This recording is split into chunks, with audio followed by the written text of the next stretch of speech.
So, you don't know how to fix skinny fat. You get made fun of for being skinny, but also for being fat. You also don't know whether you should cut or bulk because you don't want to become skinnier or fatter.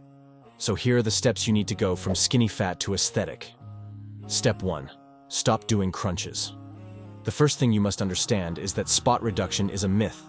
What this means is that there are no exercises that burn fat in specific places.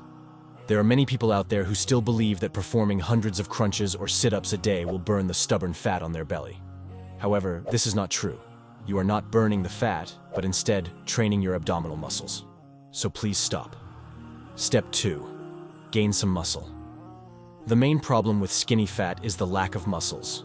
Sure, you are carrying a bit of fat, but that's not the main issue. When you have a decent amount of muscle, you can still look good at higher body fat percentage than those with less muscle. So the best way to tackle skinny fat is by first gaining muscles. This will not only give you shape and definition, but will also enhance your metabolism and burn fat more efficiently. To build muscle, you must do exercises with resistance. As a beginner, I would highly recommend you to do bodyweight exercises like push-ups or squats.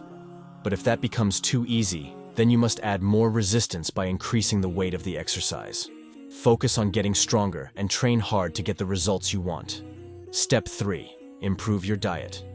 Quite obviously, your diet is also what causes you to be skinny fat, so it has to change. The first thing you must do is to try and cut out as much junk food as you can.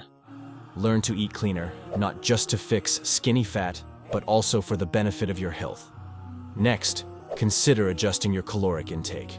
If you're skinny fat with a normal amount of fat, I recommend eating in a calorie maintenance.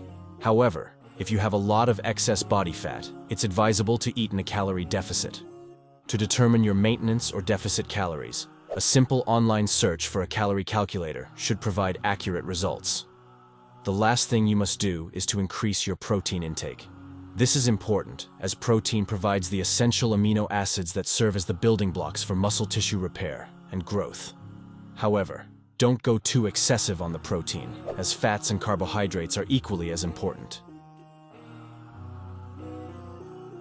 Thank you for watching. Make sure to hit the like and subscribe button to show some love. Until next time.